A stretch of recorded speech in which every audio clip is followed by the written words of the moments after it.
Ravi de vous retrouver pour ce nouveau numéro du Dessous des cartes. Nous démarrons cette émission sur le tarmac de l'aéroport d'Oulan-Bator, capitale de la Mongolie, où en mai 2023, le président français a effectué une visite stratégique.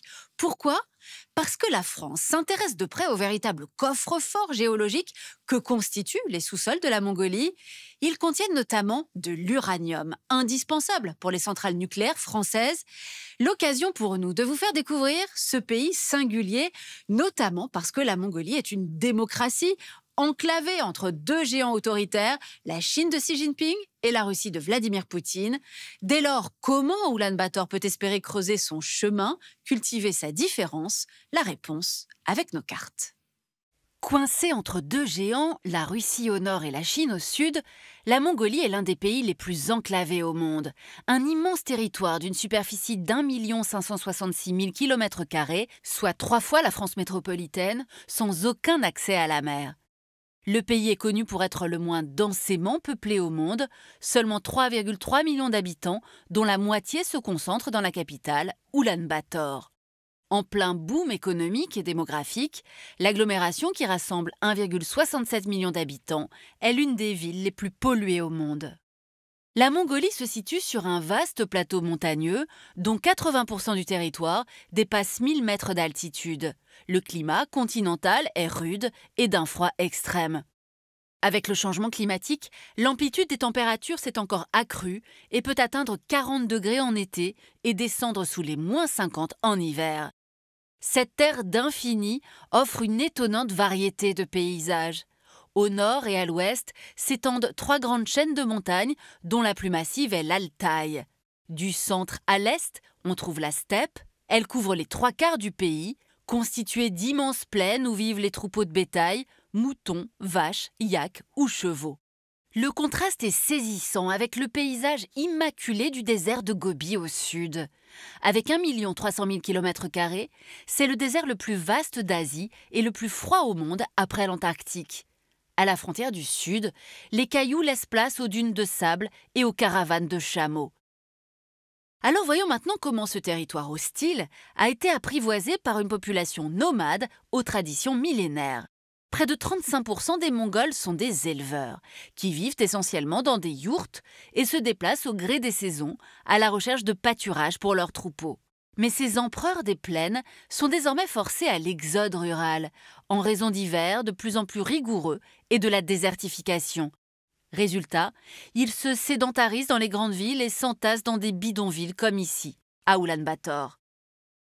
Ces peuples nomades sont relativement homogènes sur le plan linguistique, la grande majorité parlant le mongol. Ils sont par ailleurs peu mélangés sur le plan ethnique. Ainsi, les Khalkha sont largement majoritaires, ils constituent les 4/5 de la population. Les autres tribus représentent environ 10%, et enfin le reste de la population est turcophone. Il s'agit principalement des Kazakhs qui vivent à l'ouest du pays, dans les hautes altitudes de l'Altaï. Groupe ethnique avec sa propre langue et ses traditions, comme la chasse à l'aigle royal, le peuple kazakh est aussi une minorité musulmane dans un pays à majorité bouddhiste. En effet, 50% de la population pratique le bouddhisme tibétain, qui est redevenu la religion principale du pays. Durant la période d'influence soviétique, on y reviendra plus tard, les moines ont été massacrés et la plupart des monastères ont été détruits. Une vague de répression qui a également touché les chamans, ces guérisseurs et maîtres traditionnels. Aujourd'hui, les croyances chamaniques sont redevenues très populaires dans les campagnes comme dans les villes. Alors précisément après cette présentation géographique et sociologique de la Mongolie, intéressons-nous à son histoire, en commençant par l'Empire nomade et la figure légendaire de Gengis Khan. En seulement 20 ans au XIIIe siècle, le chef mongol a bâti un empire, l'une des plus importantes expansions militaires de l'histoire, et c'est ce qu'on va voir maintenant. En 1206, après avoir réussi à unifier différents clans nomades rivaux, le téméraire Temujin, guerrier des steppes, est proclamé Gengis Khan, empereur universel. À la tête d'une armée de cavaliers, ce chef militaire hors pair et conquérant implacable part à l'assaut du monde. À sa mort en 1227, l'empire mongol s'étire de la Chine du Nord jusqu'à la Perse. Une progression par les armes que vont poursuivre ses descendants, notamment son petit-fils Kubilai Khan. À son apogée autour de 1276, il contrôle le plus vaste empire de tous les temps qui s'étend de l'océan Pacifique aux rives de la Méditerranée. Un territoire de 36,5 millions de kilomètres carrés. À la fin du XIIIe siècle, l'empire mongol finit pourtant par s'effondrer et à partir de 1691, le nord de la Mongolie est colonisé par la Chine des Qing. 1911, l'effondrement de la dynastie impériale chinoise conduit à une séparation entre la Mongolie intérieure, qui reste rattachée à la Chine, et la Mongolie extérieure, qui, elle, passe sous influence russe.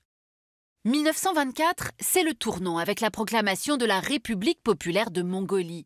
Le pays devient un État à partie unique étroitement lié à l'Union soviétique. Pendant 60 ans, il vit sous la férule du Parti communiste qui obéit aux ordres de l'URSS.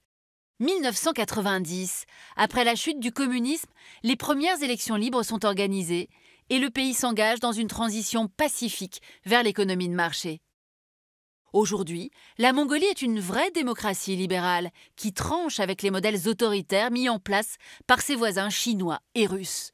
L'alternance du pouvoir y est réelle entre le Parti du peuple mongol, ancien parti communiste réformé, et le Parti démocrate. La presse est indépendante, seule ombre au tableau, la corruption endémique qui ternit l'image de la jeune démocratie. Ainsi, le pays est classé 116e sur 180 par Transparency International. Fort d'un système politique démocratique original dans la région, on l'a vu, la Mongolie a également bénéficié d'un développement économique rapide, mais fragile, et c'est ce qu'on va voir maintenant. Handicapée par une industrie manufacturière peu développée et une agriculture peu performante, la Mongolie a tout misé sur son activité minière. Véritable coffre-fort géologique, on l'a dit, le pays possède d'importantes ressources. Réserves de charbon, gisements de cuivre, d'or, d'argent, de fer, d'uranium et de terres rares. Dans le désert de Gobi, la mine de cuivre d'Oyu Tolgoi, la colline turquoise, est considérée comme l'un des plus grands gisements de cuivre au monde. L'exploitation a été confiée à une entreprise étrangère, le géant anglo-australien Rio Tinto, qui détient les 2 tiers de la mine, le reste appartenant à l'État mongol. Principal moteur de l'économie, le secteur minier représente 26% du PIB et le pays affiche une forte croissance économique, plus de 6% en moyenne depuis 2000. Sauf que ce développement a creusé la fracture entre les élites qui profitent de cet Eldorado minier et le reste de la population dont 27% vit sous le seuil de pauvreté. Paradoxalement, la richesse des sous-sols mongols apparaît comme une malédiction, car l'économie est vulnérable, trop dépendante des variations des cours des matières premières. Et puis surtout, la Mongolie dépend de son principal client, la Chine, qui absorbe près de 83% des exportations mongoles, du cuivre, du charbon, de l'or et du fer. Plus globalement, Oulan-Bator est coincé entre Pékin, qui lui fournit plus de 35% de ses marchandises, notamment des véhicules et de l'électricité, et Moscou, qui l'approvisionne en pétrole. Cette hyperdépendance à ses voisins fragilise la Mongolie, qui tente de diversifier ses partenaires commerciaux. Et il n'y a pas que sur le plan économique que l'État mongol tente de desserrer l'étau russe et chinois. Toute sa politique étrangère repose sur la même logique, et c'est ce qu'on va voir maintenant. Ainsi, en 1990, au moment de la chute de l'Union soviétique, la Mongolie a fait le choix de la neutralité, avec des mesures fortes comme l'interdiction de stationnement d'armes nucléaires ou de bases militaires étrangères sur son sol. Mais dans son désir d'émancipation, Oulan-Bator a également choisi de nouer des relations privilégiées avec d'autres puissances. Les États-Unis, le Japon, l'Union européenne, l'Inde, des pays démocratiques et développés, susceptibles de défendre l'exception démocratique mongole. L'initiative la plus importante a été le soutien militaire aux États-Unis lors de la guerre en Irak en 2003, tandis que la Chine et la Russie s'opposaient fermement à la guerre menée par Washington dans le pays. La Mongolie joue donc un difficile jeu d'équilibriste pour promouvoir son indépendance, tout en évitant de déclencher un conflit avec ses voisins historiques. En 2016, la Mongolie a signé un accord pour la création d'un corridor économique Chine-Mongolie-Russie, reposant sur une trentaine de projets de voies routières et ferroviaires. Objectif, permettre au pays de devenir un hub logistique entre la Chine et la Russie. Voilà pour ce voyage en Mongolie, un pays immense, riche de ses ressources géologiques, mais aussi de son modèle démocratique et libéral singulier. Elle qui vit entre deux pays autocratiques, la Chine et la Russie. La Mongolie qui compose habilement avec toutes ces données, préservant la susceptibilité de ses deux encombrants voisins, tout en développant ses relations avec les pays démocratiques et développés de la planète. À Oulan-Bator, cette habileté diplomatique a un nom, on parle de stratégie du troisième voisin. Et si vous voulez poursuivre l'étude de cette Mongolie contemporaine, lisez l'ouvrage d'Antoine Maire, paru chez CNRS Éditions. Et si vous voulez creuser la question des dynasties mongoles, cet ouvrage plus historique qui revient notamment sur la figure fascinante de Gengis Khan. Ainsi s'achève ce nouveau numéro du Dessous des cartes. Rendez-vous bien sûr la semaine prochaine, même endroit, même heure. Et d'ici là, n'oubliez pas, arte.tv et nos réseaux sociaux pour retrouver l'ensemble de nos vidéos. Commentez, abonnez-vous.